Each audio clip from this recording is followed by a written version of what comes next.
नमस्कार, जनता टीवी देख रहे हैं आप। मैं आपके साथ दीक्षा शर्मा। बुलेटिन में बात करेंगे उत्तराखंड से जुड़ी बड़ी खबरों की।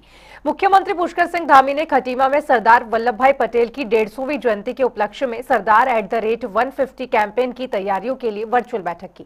उन्होंने जिलाधिकारियों को एकता मार्च के लिए विस्तृत कार्य योजना बनाने, स्कूल कॉलेजेस में सांस्कृतिक और जागरूकता कार्यक्रम आयोजित करने और युवाओं, महिलाओं, एनसीसी, स्वयं सहायता समूह व सामाजिक संगठनों की भागीदारी सुनिश्चित करने के निर्देश जारी किए। उन्होंने कहा कि अभियान का उद्देश्य राष्ट्रीय एकता का संदेश जन जन तक पहुंचाना है।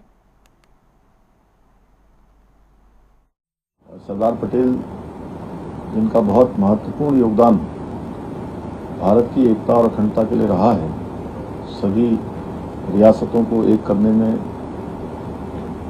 उनका बहुत बड़ा योगदान रहा, इसीलिए उनको लौह पुरुष की संज्ञा भारत की दी गई।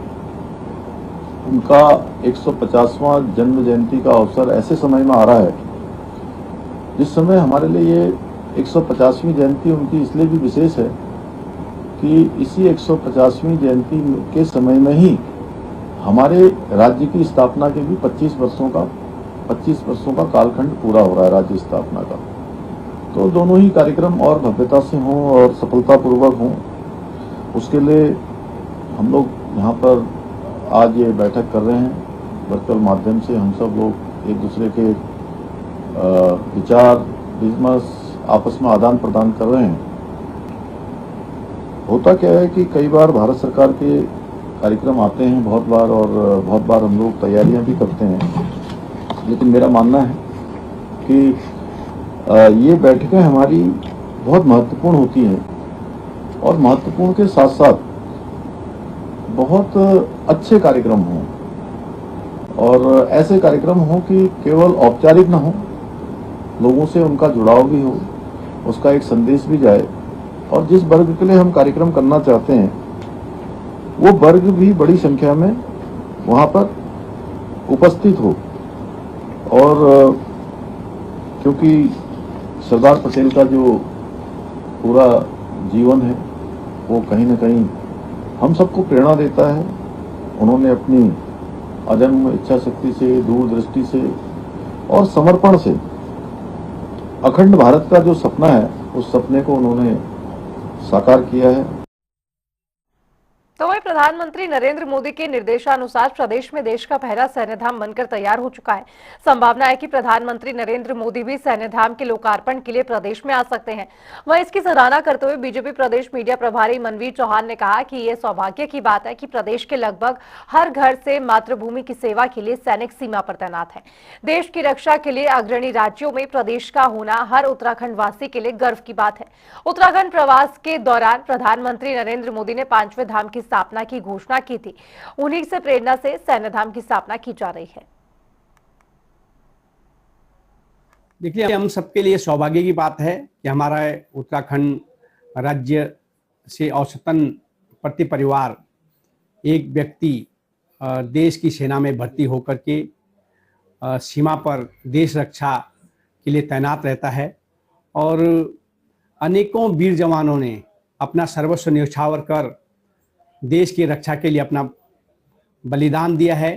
तो निश्चित रूप से ये हम उत्तराखंड वासियों के लिए सौभाग्य की बात है कि हम देश की रक्षा के लिए अग्रणी पंक्ति में खड़े हैं और इसको लेकर के हमारे देश के यशस्वी प्रधानमंत्री नरेंद्र भाई मोदी जी ने अपने उत्तराखंड प्रवास के दौरान जिस प्रकार से हमारे जो 4 धाम उत्तराखंड में हैं, यमुनोत्री, गंगोत्री, केदारनाथ जी, बद्रीनाथ जी, उसी प्रकार से एक 5वें धाम की उन्होंने घोषणा की थी कि यहाँ पर जिस तरह से वीर जवान देश सेवा के लिए जिन्होंने अपना बलिदान दिया है उनके नाम पर यहाँ पर सैन्य धाम की स्थापना होना चाहिए और 5वें धाम के रूप में सैन्य धाम स्थापित हो। उनकी प्रेरणा से हमारे उत्तराखंड सरकार के द्वारा यहाँ 5वें धाम सैन्य धाम की स्थापना की गई है और राज्य स्थापना की 25वीं वर्षगांठ पर आदरणीय प्रधानमंत्री जी से सरकार के द्वारा अनुरोध किया गया है कि उसका वो लोकार्पण करेंगे और अभी आदरणीय प्रधानमंत्री जी का प्रस्तावित ये दौरा है और ये सौभाग्य होगा हमारे हर एक उत्तराखंडी का कि आदरणीय प्रधानमंत्री जी के द्वारा सैन्य धाम का यहाँ पर लोकार्पण हो। तो वहीं देहरादून में कांग्रेस के वरिष्ठ नेता और पूर्व मुख्यमंत्री हरीश रावत ने सोशल मीडिया पर ब्राह्मण नेताओं को तरजीह देने के बयान देकर सियासी हलचल मचा दिया है। राजनीतिक जानकारों का मानना है कि ये 2027 के विधानसभा चुनाव में कांग्रेस के लिए उल्टा पड़ सकता है, क्योंकि 2022 में अधिकांश जीत दलित और ओबीसी वोटों पर आधारित थी।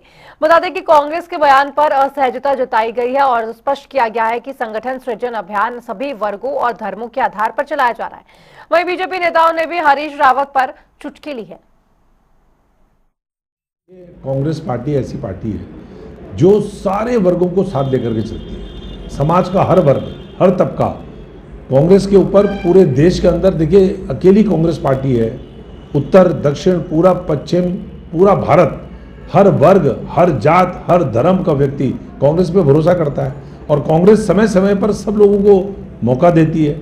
उत्तराखंड का 25 साल का इतिहास देख ले, यहाँ पर प्रदेश अध्यक्ष ठाकुर भी हुए, प्रदेश अध्यक्ष ब्राह्मण भी हुए, हमारे प्रदेश अध्यक्ष अनुसूचित जाति के भी हुए। अकेली कांग्रेस पार्टी है जिसने अनुसूचित जाति के व्यक्ति को प्रदेश अध्यक्ष बनाया, स्पीकर बनाया यशपाल आर्य जी, और प्रदेश अध्यक्ष ठाकुर को भी बनाया, प्रदेश अध्यक्ष ब्राह्मण को भी बनाया। इसी प्रकार से मुख्यमंत्री तिवारी जी क्या थे, नरेंद्र तिवारी से बड़ा कद किसी का है ब्राह्मणों में, उनको मुख्यमंत्री बनाया 5 साल। वो अलग बात है कि 5 साल उनके साथ किसने क्या किया, लेकिन 5 साल मुख्यमंत्री तिवारी जी रहे, ब्राह्मण रहे। विजय भगोड़ा मुख्यमंत्री रहे 2012 से लेकर के 14 तक, वो ब्राह्मण रहे। तो इसलिए कांग्रेस तो समय समय पर ठाकुर ब्राह्मण जो योग्यता के अनुसार, क्षमता के अनुसार, चाहे राजनीतिक क्षमता हो, प्रशासनिक क्षमता हो, योग्यता हो, उसके अनुसार कांग्रेस समय समय पर हर वर्ग के व्यक्ति को। देखिए, हरीश रावत जी के बयान की अब कोई प्रासंगिकता नहीं रह गई है, कोई उनकी सुन नहीं रहा है। कभी वो ब्राह्मणों की बात करते हैं, कभी वो दलित को मुख्यमंत्री बनाने की बात करते हैं, कभी वो राजपूत को आगे करने की बात करते हैं, कभी वो ट्राइबल नेताओं को आगे करने की बात करते हैं। अब बात आप करें तो ढंग की बात करें ना। वो खुद ही बता दें अपने कार्यकाल में कितने ब्राह्मणों को पल्लवित पोषित करने का काम किया। आप तिवारी जी का कार्यकाल देख लो, उसके बाद बगोड़ा जी का कार्यकाल देख लो, उसके बाद किशोर उपाध्याय जी का कार्यकाल देख लो, यशपाल आर्य जी का कार्यकाल देख लो। तो हरीश रावत जी अपनी बात में अडिग स्थिर कहाँ रहते हैं? जो बात वो कहते हैं उस बात में अडिग रहना चाहिए ना। 2002 में जितने ब्राह्मण नेताओं को टिकट दिए थे, आज आते आते उन्होंने अपने कार्यकाल में 2017 और 2022 में किस विधानसभा क्षेत्र से किस ब्राह्मण नेता को प्रतिनिधित्व दिया? तो इन चीज़ों को ध्यान रखें ना। हमारे तो बड़े भाई हैं, वो बुजुर्ग हैं, हमने बहुत लंबे समय तक उनके साथ काम किया, बहुत कुछ उनसे सीखा भी है हम लोगों ने। लेकिन उनके हाथी के दांत खाने के कुछ और हैं, दिखाने के कुछ और हैं। उत्तराखंड में कांग्रेस का संगठन सृजन अभियान समाप्ति की ओर है। जिलाध्यक्षों और महानगर अध्यक्षों की घोषणा के बाद कांग्रेस का संगठन सृजन अभियान उत्तराखंड में पूरी तरीके से समाप्त हो जाएगा। लेकिन इस बीच पूर्व मुख्यमंत्री और कांग्रेस के वरिष्ठ नेता हरीश रावत की एक पोस्ट ने सियासी हलकों में कई चर्चाओं को जन्म दे दिया। हरीश रावत ने अपने सोशल मीडिया पर एक पोस्ट शेयर किया जिसमें उन्होंने लिखा कि संगठन जो अभियान कांग्रेस का चल रहा है उसमें ब्राह्मण नेताओं को तरजीह दी जानी चाहिए और उन्होंने ये भी कहा कि ज्यादातर ब्राह्मण चेहरे इसमें चुनकर आएंगे। उनके इस बयान से प्रदेश में कई तरीके की चर्चाएं चल रही हैं और जिसके बाद सियासत भी पूरी तरीके से गर्मा गई है। तो वही कांग्रेस पार्टी भी उनके इस बयान से असहमत दिखाई दे रही है। तो वहीं राजनीतिक जानकारों का ये भी मानना है कि हरीश रावत का ये बयान कांग्रेस के लिए आने वाले समय में उल्टा पड़ सकता है। तो राजनीतिक जानकारों का ये मानना है कि 2022 में जो कांग्रेस के विधायक जीत कर आए थे उनमें सबसे ज्यादा विधायक हरिद्वार और उधम सिंह नगर से कांग्रेस के जीत कर आए थे और हरिद्वार और उधम सिंह नगर में दलित वोटर और ओबीसी वोटर, मुस्लिम वोटर सबसे ज्यादा फैक्टर बनता है, सबसे ज्यादा प्रभावी माना जाता है, वो निर्भर काफी ज्यादा करता है। तो ऐसे में कांग्रेस के को आने वाले समय में ये बयान उनका भारी पड़ सकता है और ये कहीं ना कहीं दलित वोटर और जो ओबीसी वोटर है वो कांग्रेस से छिटक सकता है। तो वहीं देखा जाए तो भारतीय जनता पार्टी जिस तरीके से लगातार कई तरीके के जिहाद की बात प्रदेश में करती हुई दिखाई देती है, चाहे वो नकल जिहाद हो, पेपर जिहाद हो या फिर थूक जिहाद हो। इस तरीके से जो जिहाद की बात हो, जो अभी हाल ही में भारतीय जनता पार्टी ने नया जो लाई है, कहा है कि अर्बन नक्सल गैंग प्रदेश में पनप रहा है। तो जो इस तरीके के भारतीय जनता पार्टी के बयान हैं, उनसे कहीं ना कहीं जिस तरीके से हरिद्वार की अगर बात की जाए या उधम सिंह नगर की बात करें या देहरादून के कुछ विधानसभा सीटों की बात करें, कुछ हिस्सों की बात करें, तो जो मुस्लिम वोटर है, जो दलित वोटर है, वो सबसे अधिक जो है वो फैक्टर भी बनता है। तो ऐसे में कांग्रेस पार्टी के लिए कहीं ना कहीं हरीश रावत के इस बयान से मुस्लिम वोटर जो है वो कांग्रेस पार्टी से छिटक सकता है, इस तरीके का राजनीतिक जानकारों का यह भी मानना है। तो ऐसे में आने वाले समय में कांग्रेस के लिए हरीश रावत का ये बयान कितना असरदार होता है, क्या उनका ये जो उन्होंने ब्राह्मण कार्ड खेला है ये कांग्रेस के लिए अच्छा संकेत लाता है या फिर कांग्रेस के लिए 2027 में मुश्किलें पैदा कर सकता है, यह तमाम चीजें तो आने वाले समय में देखने वाली होंगी। लेकिन वर्तमान स्थिति में कांग्रेस पार्टी उनके इस बयान से असहज दिखाई दे रही है और राजनीतिक जानकारों का ये मानना है कि जो हरीश रावत का यह बयान कांग्रेस पार्टी को उल्टा पड़ सकता है। अपने सहयोगी रोहित के साथ नरुण सैनी, जनता टीवी, देहरादून। तो वहीं उत्तराखंड में चारधाम यात्रा अब अंतिम चरण में है। यमुनोत्री, गंगोत्री और केदारनाथ धाम के कपाट बंद हो चुके हैं, जबकि बद्रीनाथ धाम के कपाट 25 नवंबर को बंद होंगे। इस बार यात्रा में रिकॉर्ड 50 लाख से अधिक श्रद्धालु पहुंचे। बद्रीनाथ में 15,32,000, केदारनाथ में 17,57,000, गंगोत्री में 7,58,000, यमुनोत्री में 6,44,000 और हेमकुंड साहिब में 2,74,000 यात्रियों ने दर्शन किए हैं। वहीं सरकार अब शीतकालीन यात्रा को बढ़ावा देने की दिशा में तेजी से तैयारी कर रही है। देखिए, इस बार की जो यात्रा रही, अगर आप ओवरऑल वैसे देखें तो लगभग 50 लाख का आंकड़ा तक श्रद्धालु यहाँ पहुँचे हैं। यद्यपि बीच में मानसून सत्र में या जो मानसून का हमारा इस बार का सीजन रहा, वो लगातार बारिश रही और भारी बारिश रही, जिसकी वजह से कई जगह एक तो आपदाएँ भी आईं, दूसरे सड़कें भी बाधित हुईं और मौसम ख़राब होने की वजह से हेलीकॉप्टर सर्विस भी अच्छे से नहीं चल पाई। तो बीच में यात्रा बाधित रही, तथापि यात्रा की शुरुआत में व्यवस्था अच्छी की गई थी और बारिश ख़त्म होने के बाद भी जो सड़कें थीं उनका मरम्मत करने का, पुलों को मरम्मत करने का, उनको बनाने का काम तेज़ी से किया गया। तो प्रथम चरण में और द्वितीय चरण में यात्री अच्छे आए और 50 लाख का आंकड़ा पहुँचा। चूँकि अब सड़कें ठीक हो गई हैं और जो भी पैच वर्क करने हैं या जो रिपेयरिंग करनी है उसका काम भी चल रहा है।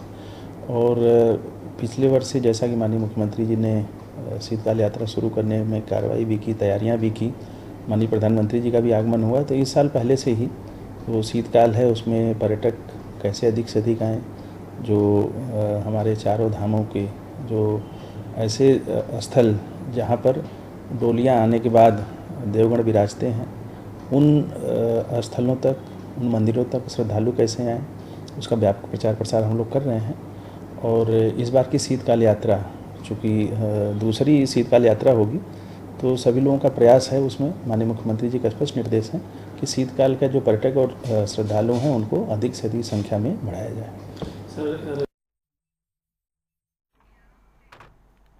तो उधर जिला जज, डीएम और एसएसपी नैनीताल की ओर से हल्द्वानी जेल का संयुक्त रूप से निरीक्षण किया गया, जहां पर जेल में बंदियों को मिलने वाली सुविधाओं के बारे में जानकारी ली गई। इस दौरान जिला जज हरीश गोयल, डीएम ललित मोहन रयाल और एसएसपी प्रहलाद मीणा ने बंदियों के साथ बातचीत करते हुए उनके किस तरह से सुविधा दी जा रही है, इस पर जेल अधीक्षक प्रमोद पांडे से बात की।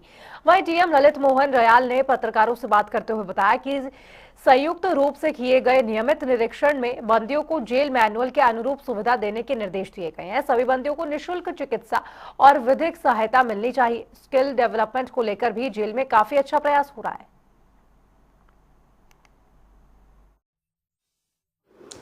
आज डिस्ट्रिक्ट जज साहब, एसएसपी साहब और हमने जो है संयुक्त रूप से जेल का हल्द्वानी उपकारागार का नियमित निरीक्षण किया।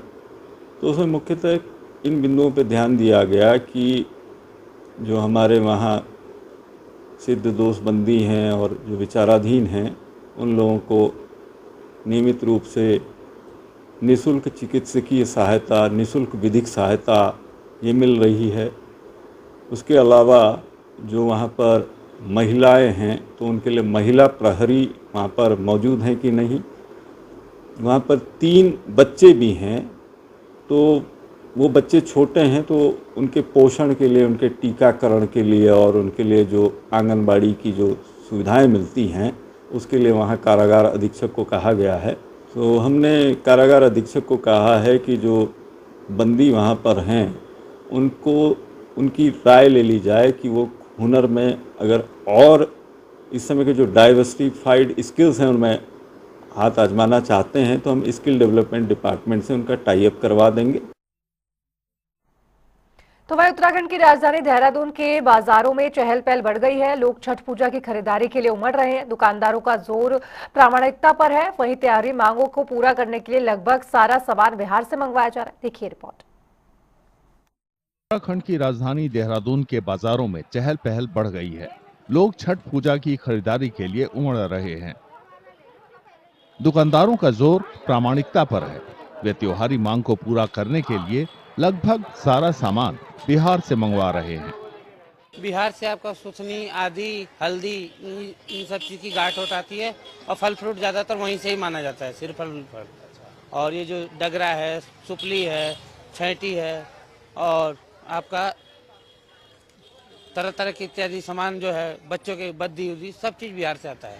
आप लोग कब से स्टार्ट करते हैं दुकान लगाने का? ये तो भैया हम लोग 3-4 दिन पहले से स्टार्ट करते हैं, उससे ग्राहक को पता भी लगेगा और ऊपर से हमारा दुकानदारी होता है 2 दिन, जो कि अरग के 1 दिन पहले और अरग वाले दिन।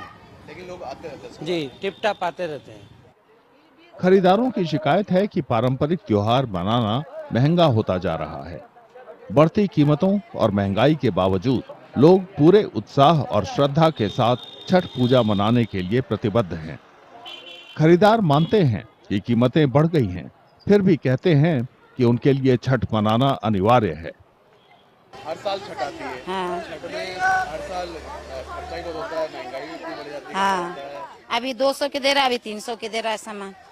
100 रुपया बढ़ गया इसमें। हर साल ऐसी होता है। हाँ, साल में बढ़ते जा रहा सामान से महंगा होता है। लेकिन छठ हाँ मनाते, कहीं भी से कर्जा करो या हम करो मनाते हैं।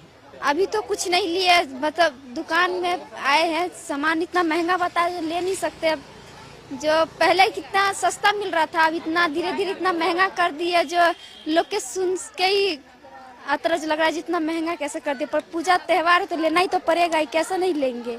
खरीदारी तो है महंगा, हम कत की बताओ, महंगा तो चलिए रहा है। लेकिन लेते ना, महंगा लेगा तो त्योहार कैसे करेगा। छठ पूजा सूर्य देव को समर्पित है। ये मुख्य रूप से बिहार, झारखंड और उत्तर प्रदेश में मनाई जाती है। इस साल छठ पूजा 25 अक्टूबर से 28 अक्टूबर तक है। खबर देहरादून से है, जहां गुरुवार को देर रात काफली रोड पे 2 गुटों में मामूली कहासुनी ने हिंसक रूप ले लिया। बताया जा रहा है कि विवाद बढ़ने पर एक गुट ने दूसरे पर एक तरफा पत्थरबाजी शुरू कर दी, जिससे मौके पर ही अफरा तफरी मच गई। इस घटना से एक युवक गंभीर रूप से घायल बताया जा रहा है, जिसे इलाज के लिए अस्पताल में भर्ती कराया गया है। झगड़े की सूचना मिलते ही पुलिस मौके पर पहुंची और स्थिति को नियंत्रण में किया। फिलहाल इलाके में पुलिस बल तैनात कर दिया गया है ताकि दोबारा कोई तनाव की स्थिति पैदा न हो सके। तो वहीं हरिद्वार पुलिस ने ब्लाइंड मर्डर मिस्ट्री को सुलझाते हुए सीमा खातून हत्याकांड का खुलासा किया है। काशीपुर निवासी सीमा की हत्या ड्राइवर सलमान ने अपने अवैध संबंधों और शादी के विवाद में की थी। 17 अक्टूबर को सलमान ने साथी मेहरुनिसा संग सीमा का गला दबाकर हत्या की और शव को श्यामापुर में डीजल डालकर जला दिया। पुलिस ने 400 से अधिक सीसीटीवी फुटेज खंगाली और आरोपी तक पहुंच गई है। हालांकि दोनों की गिरफ्तारी कर ली गई है। धनतेरस के दिन सुबह 18 तारीख को सुबह एक डेड बॉडी मिलती है और उस समय तक संभवतः एक महिला की डेड बॉडी हमें मिलती थी, जिसमें उनको काफी जला दिया गया था। उनके सिर्फ हाथ और पैर, हाथ के जो लगभग उनके पैर और हाथ के जो बिल्कुल एक्सट्रीम पार्ट्स है वो छोड़ के बाकी सारे पार्ट्स को जला दिया गया। बाद में उसमें शिनाख्त की गई है। शिनाख्त करने पे ये पता चला कि वो एक महिला की डेड बॉडी थी और इसमें एक प्रेम प्रसंग के चलते उनकी हत्या की गई थी। उधम सिंह नगर में ये हत्या हुई थी, जिसमें बॉडी को हरिद्वार जिले में लाके डिस्पोज ऑफ किया गया और संभवतः साक्ष्य छुपाने की भी कोशिश की गई थी, इसीलिए इतनी दूर लाके उसमें डिस्पोज ऑफ किया था, बॉडी को जला दिया गया था। फिर हमने अपने डिजिटल साक्ष्य एकत्रित किए, उसके माध्यम से अक्यूज्ड सलमान और मेहरुनिसा दोनों को ही हमने एप्रीहेंड किया और जो बॉडी थी वो सीमा खातून की थी। सीमा खातून और सलमान के बीच प्रेम प्रसंग था, उस प्रेम प्रसंग के चलते ही ये हत्या की गई है। सलमान कहीं और शादी करना चाहता था, सीमा खातून ऑलरेडी शादीशुदा थी, लेकिन उनका प्रेम प्रसंग सलमान के साथ था, तो उसमें सीमा खातून नहीं चाहती थी कि सलमान कहीं और शादी करे। वहीं दीपावली वीकेंड पर सरोवर नगरी नैनीताल में पर्यटकों की अच्छी खासी भीड़ देखने को मिली है। दिल्ली, नोएडा, गाजियाबाद, लखनऊ और अन्य बड़े शहरों से पर्यटक नैनीताल का रुख कर रहे हैं। महानगरों में प्रदूषण और बड़े AQI स्तर से राहत पाने के लिए लोग नैनीताल की ओर रुख कर रहे हैं, जहां फिलहाल मौसम बेहद साफ, खुशनुमा और प्रदूषण रहित है। दीपावली वीकेंड पर सरोवर नगरी नैनीताल में पर्यटकों की अच्छी खासी भीड़ देखने को मिल रही है। दिल्ली, नोएडा, गाजियाबाद, लखनऊ और अन्य बड़े शहरों से पर्यटक नैनीताल का रुख कर रहे हैं। महानगरों में प्रदूषण और बड़े AQI स्तर से राहत पाने के लिए लोग नैनीताल की ओर रुख कर रहे हैं, जहां फिलहाल मौसम बेहद साफ, खुशनुमा और प्रदूषण रहित है। बता दें कि इन दिनों दिल्ली की हवा दिन प्रतिदिन प्रदूषित होती जा रही है। वहीं दिल्ली के प्रदूषण से निजात पाने के लिए काफी संख्या में पर्यटक नैनीताल पहुंच रहे हैं। देखिए, पिछले कुछ सालों से ट्रेंड अभी चल रहा है कि जब दिवाली के बाद, क्योंकि दिल्ली NCR जितना रीजन है उसमें AQI लेवल बहुत बढ़ जाता है, तो अनहेल्दी हो जाता है वहाँ का एटमॉस्फेयर, तो लोग जो है थोड़ा सा रुक करते हैं टुवर्ड्स हिल स्टेशन, जैसे नैनीताल है, मसूरी है, इन लोगों का रुक रहता है। तो इस बार भी हमको पूरी उम्मीद है कि अभी क्योंकि दिल्ली में पॉल्यूशन हो रहा है, तो दिवाली भी आजकल में निपट जाएगी, तो उसके बाद में उम्मीद है कि अगले 4-5 दिन तक नैनीताल में दिल्ली NCR का टूरिस्ट आएगा। कितना % बुकिंग आने लगी है, क्योंकि लंबे समय तक नैनीताल खाली था? जी, नैनीताल पिछले करीब 4-5 महीने से खाली पड़ा हुआ है, लेकिन इधर थोड़ी सी बुकिंग अब आ रही हैं। हालांकि 2-3-4 दिन की बुकिंग है, लेकिन बुकिंग आ रही है। अप्रॉक्सीमेटली 50-60% बुकिंग तो आ ही रही है होटल में। यहाँ का बहुत अच्छा एनवायरनमेंट है, इतना क्लीन है सब कुछ, नेचर भी इतना प्यारा है और नीचे उतनी बात नहीं है, इस वजह से और समय लोग आते हैं यहाँ घूमने, और हम भी इसी पर्पज से आए हैं, थोड़ा रिलैक्स करने के लिए, थोड़ा मौसम का एंजॉय करने के लिए। यहाँ काफी फ्रेश लग रहा है, एटमॉस्फेयर काफी कूल लग रहा है, और मेरी बेबी के संग पहला ट्रिप है और मैं बहुत एंजॉय कर रही हूँ। दिवाली के बाद नीचे कैसा मौसम है? और यहाँ नीचे थोड़ा सा पोल्यूशन हो रहा है एज कम्पेयर टू यहाँ पर, और नीचे का मौसम इतना अच्छा नहीं है जितना यहाँ पे है। यहाँ पे काफी अच्छी हवा भी चल रही है जो नीचे नहीं चल रही है प्लेन्स पर, तो अच्छा लग रहा है ओवरऑल। उत्तराखंड। और चलिए रुक रहे एक छोटे से ब्रेक के लिए, आप देखते रहिए जनता TV।